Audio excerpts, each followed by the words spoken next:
They pushed their fence 10 feet onto my land, and for a while, I just stood there staring at it, hands on my hips, thinking maybe I was the one losing my mind.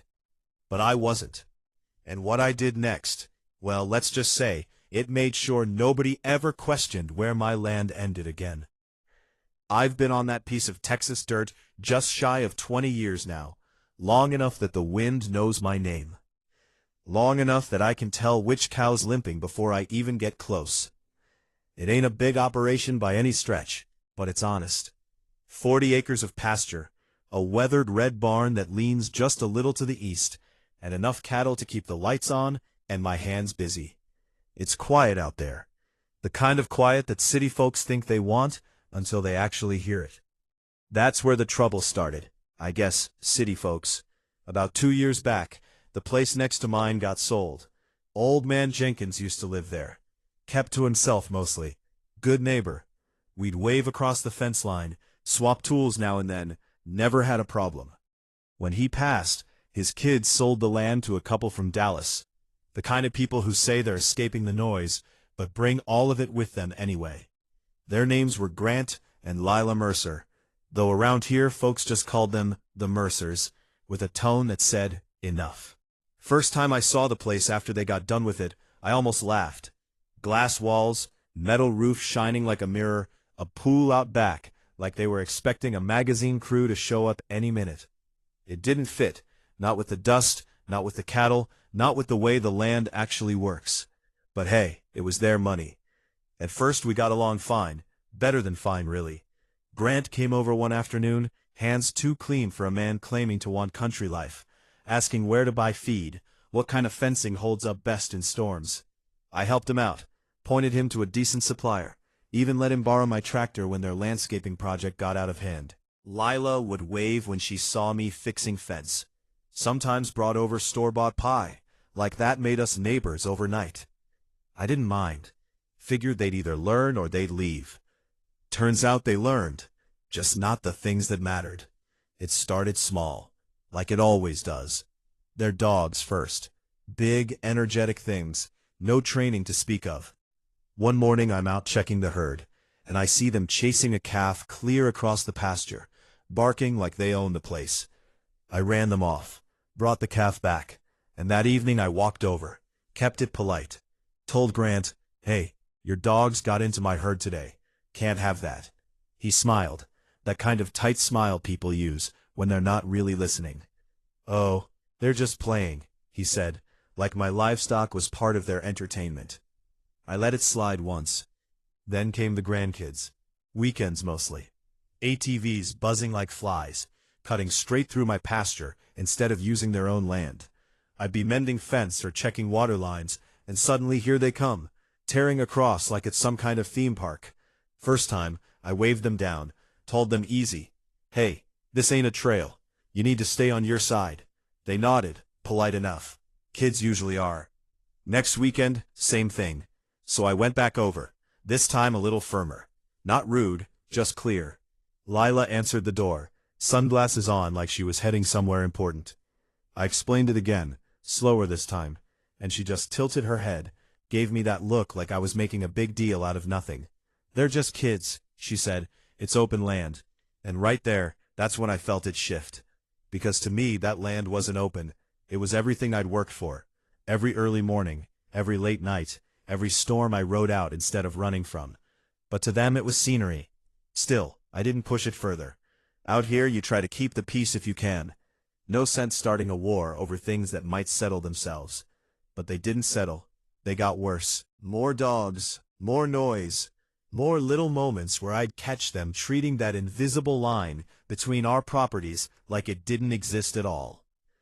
I started documenting things. Nothing fancy, just notes in a small pad I keep in my truck. Dates, times, what happened. Old habit, my father used to say, if trouble's brewing, write it down before it boils. Turns out he was right, because one morning, early, sun barely up, that soft golden light hitting the grass just right, I walked out to check the fence line on the north side, coffee still warm in my hand. And that's when I saw it. At first, it didn't even register. A fence, New, clean cedar panels, metal posts sunk deep. The kind of thing you don't just throw together overnight. It stretched across the pasture like it had always been there, straight as a ruler, solid as anything. And completely wrong. I stood there a long time, just looking at it, taking a sip of coffee, then another, like maybe it would move if I gave it a minute. It didn't. So I walked it, step by step, boots sinking into familiar ground, counting distance the way you do when you've lived somewhere long enough. And with every step, that feeling in my gut got heavier, because I knew where that line was, and this wasn't it. I went back to the house, dug out my survey maps, old papers, worn edges, but clear as day, sat at the kitchen table, spread them out, traced the boundary with my finger like I'd done 100 times before. No mistake, not even close. They hadn't just nudged over a little. They planted that fence a full 10 feet inside my land. 10 feet might not sound like much to some folks, but out here, that's principle. That's the difference between what's yours and what someone else thinks they can take. I folded the map, set my coffee down, and just sat there for a minute, quiet. Not angry, not yet, just thinking, because I'd seen this kind of thing before. Not exactly like this, but close enough. People testing boundaries, seeing what they can get away with, betting on the other guy being too polite, too tired, or too unsure to push back. They were betting wrong. That evening, I walked over to their place, map in hand, dust still on my boots, rehearsing the words in my head, keeping it calm, keeping it simple. No need to escalate. Not yet. Grant answered the door, Leela just behind him. Both of them looking like I'd interrupted something important. "There's been a mistake," I said, holding out the survey. "Your fence, it's over my property line, about 10 feet. Grant barely glanced at the paper. Leela didn't even pretend to look. "We hired professionals," she said, arms crossing slowly. "I'm sure it's exactly where it's supposed to be." I nodded once, patient. "I checked the survey," I replied. "And I've lived on that line for 20 years. It needs to be moved." That's when she smiled. Not friendly, not polite, just a little curl at the corner of her mouth, like she'd already decided how this was going to go. "Well," she said, "you're not really using that strip anyway." And there it was. Not a mistake, not confusion, a decision. I stood there a second longer than I needed to, letting that settle. Then I nodded again, slower this time. "All right," I said quietly. "We'll figure it out." And I turned, walked back across that land they thought they understood, already knowing this wasn't going to end with a simple conversation. Because some people don't listen until you speak in a language they can't ignore. I didn't go back the next day, or the day after that. That probably surprised them. Folks like the Mercers expect one of two things. Either you roll over and accept it, or you come back loud, angry, ready to fight. What they don't expect is quiet. The kind of quiet where someone's thinking 3 steps ahead. Truth is, I wasn't avoiding the problem. I was studying it. Every morning I'd walk that fence line again, slow and steady, coffee in hand, boots brushing against grass that had always been mine.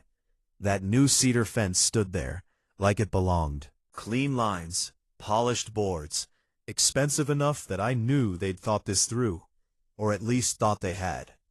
I started noticing little things. The way the posts were sunk. Deep, professional work.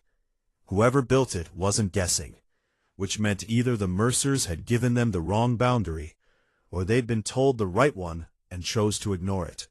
Either way, it told me something important. This wasn't an accident you fix with a handshake. So I made a call. County office first. Same number I'd used years back, when a storm knocked down half a mile of fencing, and I needed to confirm easements. Told them I had a boundary issue, possible encroachment. They transferred me twice before I got a man named Harris. Voice sounded like gravel, the kind of guy who's seen every version of neighbor disputes there is. "Got a survey?" he asked. "Got 2, I said. "Mine and the original filed with the county." "Good," he replied. "Don't argue with them. Let us do the talking." That suited me just fine. A few days later, Harris came out. pickup older than mine, clipboard in hand, tape measure hanging off his belt. We walked the line together, him double-checking everything, making notes, nodding to himself like he already knew how this would end. At one point he stopped, tapped the top of one of those cedar panels, and let out a low whistle. "They didn't go cheap," he said. "No," I replied. "They didn't." He looked at me then, not unkind, just direct. "You planning to push this?" I didn't hesitate. "It's my land." He gave a short nod. "All right then." By the end of it, he had everything he needed. A week later the notice went out. Formal, stamped, the kind of letter that makes things real. Remove the fence or face fines. Clear, simple, no room for interpretation. I figured that might do it. Not because they respected me, but because they'd have to respect paperwork. I was wrong. They ignored it. Just carried on like nothing had happened. Pool parties on weekends, dogs running loose, grandkids back on those ATVs, and that fence still sitting there, 10 feet into my land like it had roots. That's when I stopped thinking about fixing the problem and started thinking about ending it. See, there's something most people don't understand about land. It's not just about where the line is. It's about how you defend it. Let something sit long enough, let someone use it like it's theirs, and sooner or later, they start believing it. And sometimes the law listens. Adverse possession. Ugly phrase, but real. I'd seen it happen once when I was younger. Neighbor lost a strip of land because he didn't act in time. Always stuck with me. So I called someone else, my lawyer. Name's Daniel Reeves. Not flashy, not cheap, but sharp. We'd worked together once before on a water rights issue. When I told him what was going on, he got quiet for a second and said, "You did right calling the county first. That helps. But if they're ignoring it, you need to establish control." "Meaning?" I asked. "Meaning you make it undeniable that the land is yours, actively used, visibly occupied. Not tomorrow, now." I leaned back in my chair, looking out the window toward that fence. "What if I build on it?" He didn't miss a beat. "If it's your land, you can build whatever you want. Just make sure it's within code, permitted, all of it clean. You don't give them anything to use against you." "And them?" I asked. "They're already in the wrong," he said. "Now you just make it expensive." That word stuck with me. Expensive. Not just money, time, effort, stress. The kind of cost that makes people wish they'd never started something. I hung up, sat there a while, and let the idea take shape. A barn. Not the old red one I already had. Something new. Solid, functional, positioned exactly where it needed to be. Right along that fence. The next few days were busy. Permits filed, materials ordered, a crew brought in. Not a big crew, just a couple guys I trust. Men who know how to work without asking too many questions. I told them what I needed, showed them the survey, marked the line myself. One of them, a guy named Luis, looked at the fence, then back at me. "You sure about this?" he asked. I smiled a little. I've never been more sure of anything. We started early. Sun barely up, engines running. The sound of work cutting through that quiet the Mercers claim they love so much. At first, they didn't come out. Probably thought it was just regular farm business. But as the frame started going up, long, straight, stretching the length of that boundary, I saw the curtains move in their big glass house. By day 2, they knew. By day 3, they were nervous. And by the end of the week, they were furious. The barn wasn't fancy. Didn't need to be. Steel roof, wood siding, built to last, and built for purpose. The kind of structure that belongs on land like mine. I made sure of one thing, though. One very specific detail. The backside of that barn, the longest wall, ran right up against their precious cedar fence. Not touching, no. I stayed within code, but close enough that there wasn't any space to breathe between them. Close enough that whatever happened inside that barn, they were going to experience it. We finished just before the weekend. That's when I moved the cattle in. Now, if you've never been around livestock, let me paint you a picture. It's not quiet, it's not clean, and it sure as hell isn't something you want drifting through the open windows of your designer home. Hay, manure, the sound of hooves shifting, low calls in the early morning. It's life, real life, the kind they said they wanted. I made sure the barn was active, feeding twice a day, early and late. Lights on before sunrise, movement all through the evening. Nothing excessive, just normal operations. But normal out here is a lot for someone who thought they were buying a postcard. It didn't take long. About 4 days in, I was out back checking feed levels when I heard it. Footsteps, fast, angry. I turned, and there they were. Grant in front. Lila right behind him, both of them looking like they finally realized they weren't in control anymore. "You can't do this," Grant snapped, stopping just short of the barn wall. I wiped my hands on my jeans, took my time turning toward them. "Do what?" "This," he said, gesturing wildly. "This building, this smell, this noise, it's right on our fence." I nodded once, calm as ever. "It's on my land." Lila stepped forward then, voice sharper. "You're doing this on purpose." I met her eyes, didn't look away. "So were you." That hit. You could see at that moment where they realized this wasn't going to bend the way they expected. Grant tried a different angle, legal tone now. "We'll take this to court." I shrugged just slightly. "You're welcome to." What I didn't say, what I didn't need to say, was that I'd already been there in my head, already walked through every outcome. They stood there a second longer, the smell from the barn already settling in around them, the reality of it starting to sink in. Then they turned and walked back, not saying another word. And that's when I knew it was working. After that little showdown by the barn, things got real quiet between us. Not peaceful quiet, more like the kind you get right before a storm rolls in, where the air feels heavy, and you know something's coming. You just don't know exactly when it's going to hit. The Mercers stopped waving, stopped pretending. Their dogs disappeared first, probably locked up or sent somewhere else, which honestly was the one decent decision they made in all of this. The grandkids stopped riding through my pasture too, not because they suddenly understood boundaries, but because someone finally told them there were consequences now.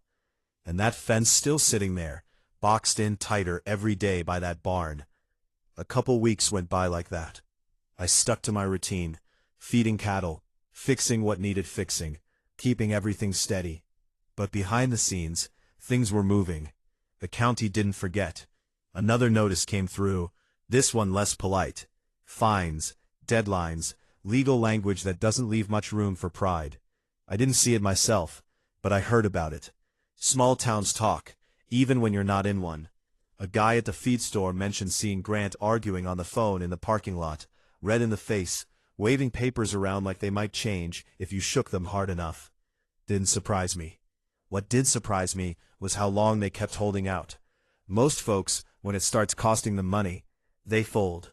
Pride's one thing, but checks have a way of bringing reality back into focus. Not them, though. They doubled down. Hired a lawyer. Tried to challenge the survey, claimed the boundary was unclear, said the contractor must have been given bad information. Every excuse you can think of when you're trying to back out of a bad decision without admitting you made one. Didn't work, because facts are stubborn things. About a month after that first notice, it finally reached the point where it had to be settled properly. Court. Now, I'm not a man who enjoys that kind of setting. Too many words, not enough common sense sometimes. But I showed up. Clean shirt, boots polished as best they could be, documents in hand.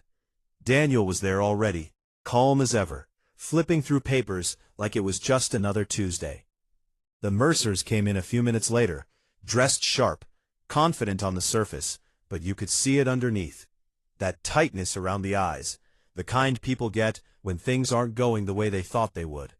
We didn't speak, didn't need to. When the case started, it was straightforward. Survey maps, county records, inspection reports, everything lined up clean. Harris even showed up, gave his statement, same calm certainty he had the day we walked the land.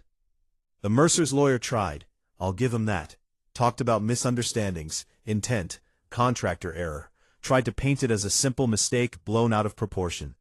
But then Daniel stood up, and he didn't raise his voice, didn't get dramatic, just laid it out piece by piece. The notices they ignored, the clear boundary lines, the continued use of land that wasn't theirs. And then, the part that mattered most. "Your Honor," he said, steady as stone, "my client acted not out of spite, but out of necessity. In this county, prolonged encroachment can open the door to adverse possession claims. By building a permitted structure on his own land, he protected his legal rights, rights that were already being challenged by the defendant's actions." That word came back again. Expensive. Not just money mistakes. The judge didn't take long. Ruling came down clear. The fence had to go. Fines upheld. No ambiguity. No compromise. And just like that, it was over. Because removing that fence, that turned out to be the hardest part for them. See, when they built it, they had full access. Open space, easy angles, plenty of room to work. But now there was a barn sitting right up against it. My barn. They couldn't just bring in a crew and tear it down the way they built it. No space for equipment on my side, and I sure wasn't about to move anything to make it easier. Everything had to be done from their side, panel by panel, piece by piece, slow and careful, so they didn't damage my structure in the process. I watched it happen over the next week. Didn't stand there the whole time. I've got better things to do. But every now and then, I'd pause, lean against the fence post by the old pasture, and just take it in.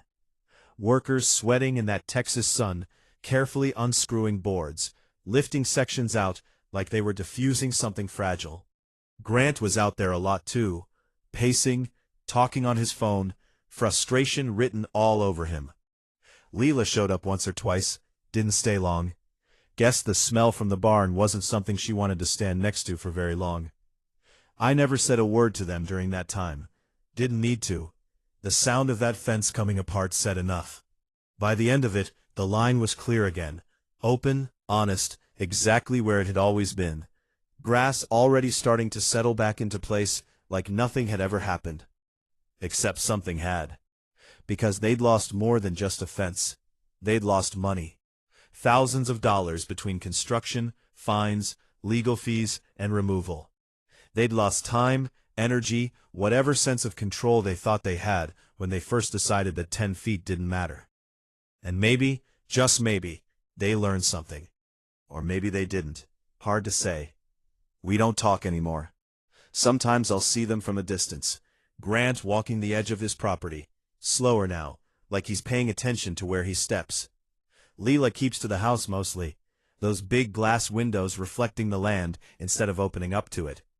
As for me, every morning I still walk out to that barn. Same routine. Boots on, coffee in hand, cattle waiting. The air's got that mix of hay and earth, steady and familiar. And right there along that side wall, the one that runs closest to where their fence used to be, I always pause for a second. Not long. Just enough to tip my hat. Not to them, not really, but to the lesson. Because land, it's a simple thing until someone decides it isn't. And when they do, you've got a choice. You can argue, you can let it slide, or you can make sure the line stays exactly where it belongs. Now here's the part I'll leave with you. Some folks around here said I went too far, that I could have handled it cleaner, quicker, maybe even saved everyone the trouble. Others said I did exactly what needed to be done, that if I hadn't pushed back the way I did, I might have lost more than just 10 feet in the long run. Truth is, I know why I did it, but I'm curious what you think. Was it justified, or did I cross a line of my own? Drop your thoughts in the comments. I read more of them than you'd probably expect. And if you've ever had a neighbor test your boundaries, I'd like to hear how you handled it. Because out here, or anywhere really, respect's a two-way road, and not everybody learns that the easy way.